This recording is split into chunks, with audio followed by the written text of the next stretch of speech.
frère Najib. Bonjour. Pourquoi avoir choisi l'ordre de Saint-Dominique? Est-ce que cette dimension prédicative, apologétique, a joué un grand rôle pour vous? À l'heure actuelle, vous parcourez le monde en faisant des conférences. Est-ce que finalement c'est une forme de prédication laïque, moderne, en quelque sorte? Au fait, déjà parcourir plusieurs pays, c'est pas pour prêcher seulement la bonne nouvelle, mais c'est avant tout de partager. De pouvoir partager avec les autres ce que nous vivons en Irak, ce qui est heureux et ce qui est malheureux. Un peu de notre histoire de la Mésopotamie, où la chrétienté remonte il y a 2000 ans, où les chrétiens sont implantés dans cette terre où ils ont inventé l'écriture, la Mésopotamie, et puis il y avait le berceau de la civilisation.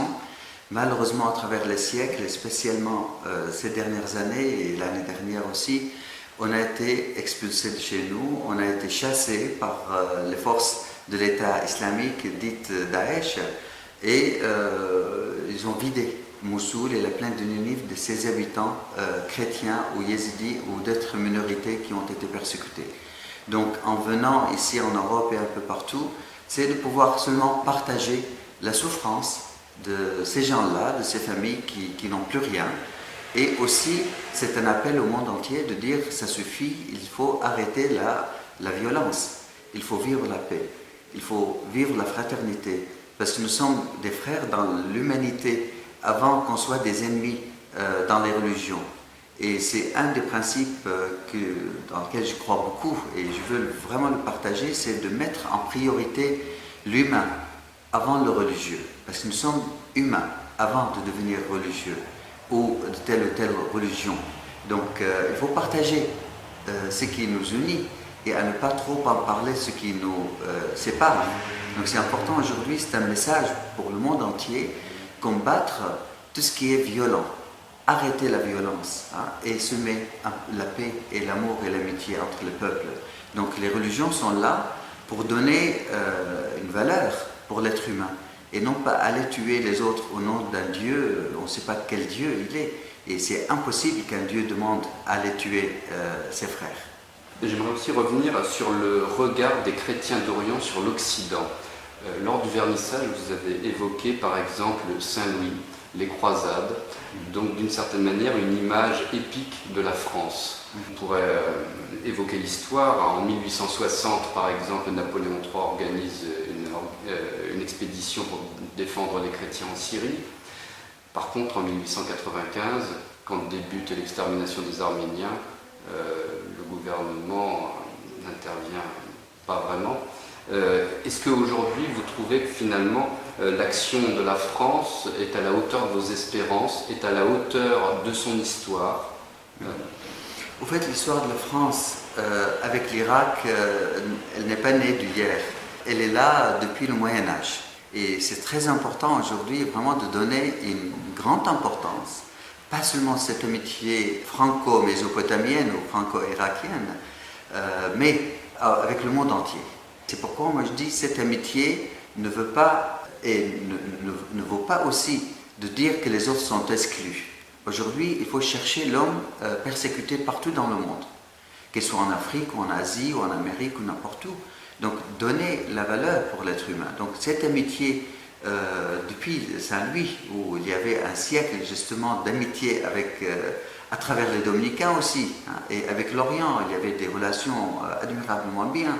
On avait des frères dominicains italiens notamment qui sont partis à Bagdad pour étudier l'arabe, étudier les sciences coraniques, aller visiter les églises locales. Donc il y avait cette amitié, cette découverte, cet amour justement de découvrir l'autre. Et c'est important. Et aujourd'hui, je crois que la France est le seul pays qui s'est déclaré prêt, et il a montré cela, effectivement, d'accueillir quelques familles seulement. Ce n'est pas énorme. 1000 ou 1200, 1300 personnes, ce n'est pas énorme par rapport à ce que la France accueille chaque année d'immigrés de partout. Donc un grand merci pour la France qu'elle a manifesté cette amitié. Ce n'est pas à cause des chrétiens, au contraire, à cause de l'humain qui a été persécuté. Et elle a accueilli également les yézidis, pas seulement les chrétiens, et également aussi d'autres musulmans persécutés. Donc aujourd'hui, il ne faut plus parler des religions ou des confessions. Au contraire, parler avant tout des gens qui ont perdu leur identité humaine, qui sont persécutés par des groupes fanatiques. Et donc, à mon avis, que ce soit la croisade ou que ce soit d'autres, il y a beaucoup d'erreurs qui ont été commises à travers les siècles. Il y a toujours eu des guerres. Avant et après le christianisme, justement, aujourd'hui, beaucoup de gens qui ne se déclarent pas chrétiens, mais se déclarent en guerre avec d'autres pays. Donc la guerre, c'est quelque chose d'humain, mais inadmissible. Il ne faut pas le permettre. Et donc, je crois que c'est important aujourd'hui à ne pas aller tuer son frère au nom de Dieu.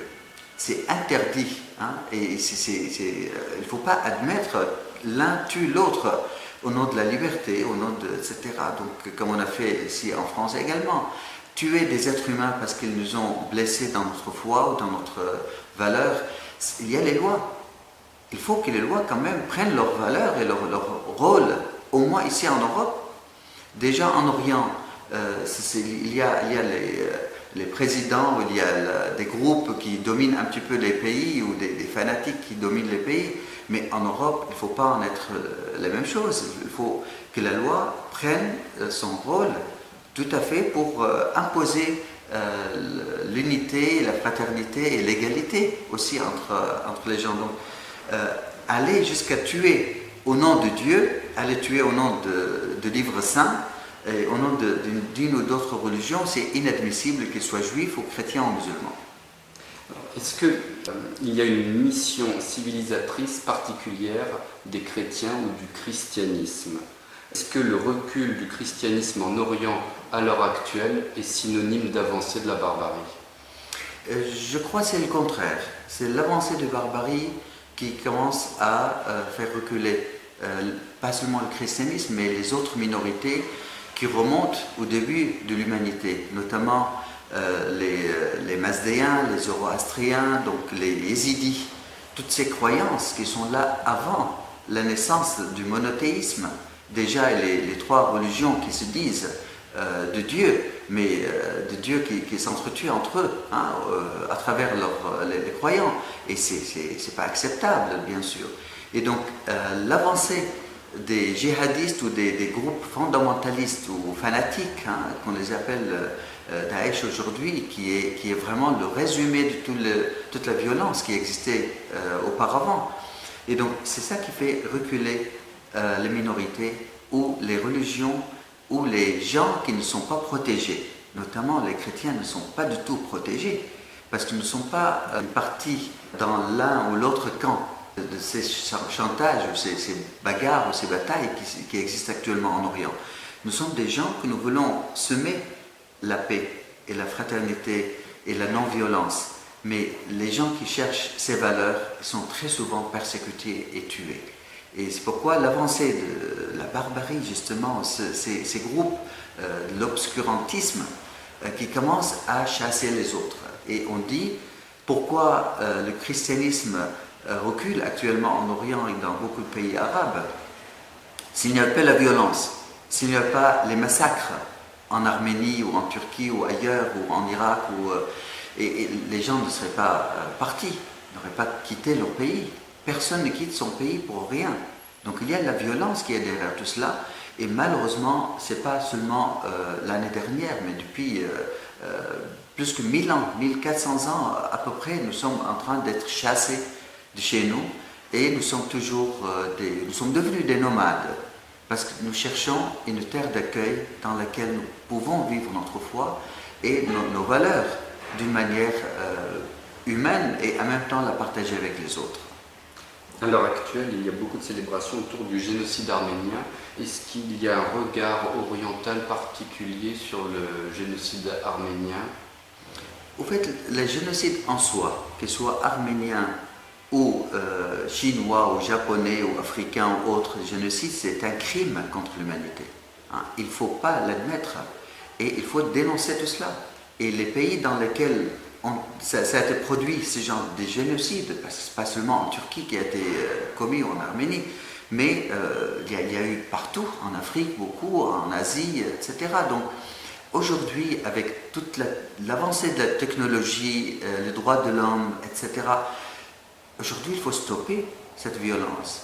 Il faut chercher et lancer des ponts entre les groupes jadis antagonistes. Et aujourd'hui, il faut travailler ensemble pour semer la paix. Donc, le génocide aujourd'hui, il ne faut pas avoir honte de dire que nos ancêtres ont été des génocidaires. Et la Turquie, je crois, c'est tout à fait normal qu'elle doit reconnaître cela, parce que c'est reconnu par des images, par des effets, par des témoins oculaires. Nous-mêmes, on a des Dominicains en 1915 qui vivaient à Mossoul, notamment Jacques Rétoré, dans lequel nous célébrons ici à la mairie du 5e beaucoup d'œuvres et beaucoup d'images et beaucoup de manuscrits qui a fait lui-même. Il a vécu à Vannes. Et donc c'est un témoin oculaire qui a écrit des centaines de témoignages vécus à Mardin, donc dans le sud de la Turquie. Donc on ne peut pas dire c'est faux. Les images qu'il a laissées, tous les témoignages, les manuscrits qu'il a laissés, on ne peut pas dire que c'est faux et ça n'existe pas. C'est inadmissible d'enseigner le contre-vérité. Aujourd'hui, s'il n'y avait pas cette reconnaissance entre l'Allemagne et la France, ces deux pays ne seraient pas les deux pays voisins et amis et frères qui ont enlevé les frontières. Les Allemands et les Français sont devenus super amis. Et donc, si on disait non, ce n'est pas nos ancêtres à cause d'Hitler ou à cause de la violence qui existe, il faut oublier le passé, mais aussi le reconnaître pour commencer une nouvelle page. Sinon, l'humanité restera toujours avec une relation volcanique et ça n'en finit plus. Donc c'est la paix, je crois, et aussi ce qu'on fait actuellement ici en France, que ce soit dans les archives nationales, les expositions ici à la mairie du 5e à Paris, on essaye de projeter et de montrer un petit peu ce patrimoine qui est vraiment la voie nouvelle pour créer des relations et jeter aussi des ponts entre ces groupes pour vivre la paix et l'amitié. Est-ce que vous avez peur pour la civilisation occidentale, humaniste et chrétienne? En tout cas, la peur, c'est quelque chose d'humain. Et Jésus a dit aussi, n'ayez pas peur. Comme Jean-Paul II aussi a beaucoup insisté, n'ayez pas peur. Donc il ne faut pas avoir peur. Mais l'inquiétude, quand même, on est un peu inquiet. Parce que quand on voit l'avancée des fondamentalistes, qui ne sont pas nombreux, heureusement, mais malheureusement, ils sont très influents sur la grande majorité des gens. Et quand on prend notre religion à la lettre, il peut devenir néfaste à l'égard des autres. Donc aujourd'hui, ce n'est pas la peur en soi qui est dangereux, mais ce qui est le plus dangereux, c'est de laisser la panique dans le cœur des gens. C'est-à-dire abandonner sa terre, abandonner sa foi, laisser la place pour la violence. Tout cela, je crois, ça sème la terreur dans le cœur de l'humanité. Et comme Daesh a frappé les portes de Mossoul et de Ninive et est en train de frapper les portes de beaucoup d'autres pays, je crains vraiment. Et il y a des indices qui commencent à frapper les portes de l'Europe de l'intérieur. Et donc, à mon avis, c'est le rôle de l'État, le rôle des gens, des patriotes, des gens qui aiment cette terre, qu'ils soient chrétiens ou athées ou musulmans ou juifs. La France, c'est la terre de ceux qui vivent, ceux qui portent la nationalité, donc il faut la défendre contre l'ennemi commun de l'humanité entière, qui est la violence et qui est le fondamentalisme. Donc c'est très très dangereux aujourd'hui d'abandonner la terre et laisser l'expansion de la terreur et de ces groupes fondamentalistes à prendre la place. Donc dès qu'on trouve, à mon avis, ici en France ou en Europe ou au moins dans les pays où la loi règne, il faut imposer la loi.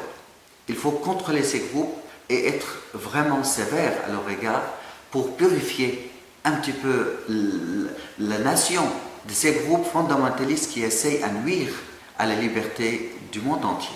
Pour vous, donc la parole a une grande place finalement dans votre vie, déjà parce que vous êtes dominicain, la parole, mais également le livre. Est-ce que finalement le livre est essentiel, témoigner de la parole en quelque sorte? Absolument. Moi, c'est une des raisons pour lesquelles je suis rentré dans l'ordre dominicain, parce que j'aimais deux choses, la culture et l'humain. Et les deux marchent ensemble. Quand j'ai essayé de sauver plusieurs milliers de manuscrits et des archives, etc., de l'amas de Daesh, pour les mettre à l'abri, ça veut dire aimer ses racines, aimer sa culture, qui n'est pas seulement la nôtre, mais la culture de l'humanité. C'est un patrimoine de l'humanité. Donc il faut le préserver, le protéger. Mais aussi protéger et valoriser l'humain qui souffre. Donc c'est aujourd'hui très important que la parole soit un moyen de communication et non pas l'épée qui commence à tuer. La paix est plus forte que l'épée. Et c'est important aujourd'hui donc de semer la bonne parole pour vraiment vivre ensemble. Et la culture, à mon avis, c'est vraiment comme l'art, hein, la culture, la photographie, la musique, tout cela, ce sont des moyens à vivre ensemble pour abolir les frontières entre les humains et vivre la fraternité. Et à mon avis, c'est très important aujourd'hui d'aller au-delà des religions pour vivre une vraie fraternité. Et si Dieu, il est là dans le cœur des religions, ou même ceux qui disent qu'il n'existe pas, Dieu, ça fait rien, nous sommes tous des frères.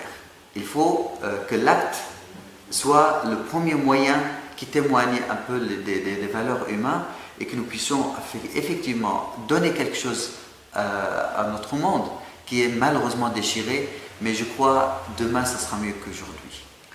Vous avez parlé des différentes formes d'art. Est-ce que finalement l'apostolat de la beauté, ça permet de rapprocher du divin et de Dieu, et donc c'est une forme de prédication? Absolument, moi je crois beaucoup que Dieu est bon et beau en même temps. Et s'il n'était pas bon et bon, on n'aurait pas créé notre monde qui est admirablement beau et joli. Ça suffit de contempler les forêts, contempler même le désert, contempler l'atmosphère dans laquelle nous vivons, un petit peu les astres, c'est extraordinaire.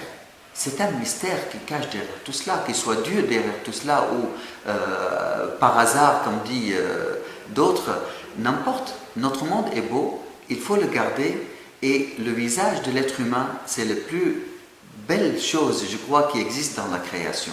Donc il ne faut pas défigurer ce beau visage que Dieu a créé à son image, qui est l'humain. Est-ce que vous pourriez revenir sur la collaboration de la bibliothèque du Solchoir dans la numérisation des manuscrits en Irak? Absolument. Le rôle justement de cette bibliothèque est très important parce qu'on a une bonne part de nos archives sont ici à Paris, dans la bibliothèque du Solchoir. Donc elles jouent un rôle admirablement bien et c'est une des bibliothèques en France qui est très très riche, mais malheureusement mal explorée et exploitée aussi par les chercheurs. Donc on essaye de les encourager et aussi l'enrichir par des documents qu'ils n'en ont pas. Et pour terminer, est-ce que vous auriez un message particulier à transmettre à la France et aux Français? Je crois aussi, je dis à la France, il faut être vigilant. Il faut être très bon avec tout le monde, accueillir les étrangers, mais être très sévère à l'égard de tous ceux et celles qui ne respectent pas les valeurs de la France et qui veulent vendre la terre de la France pour des buts qui soient politiques ou gagner les voix des uns et des autres. Donc trahir cette terre, c'est dommage. Donc à mon avis, ouvrir les portes, mais pas à n'importe qui et n'importe comment. Un grand merci. Merci à vous.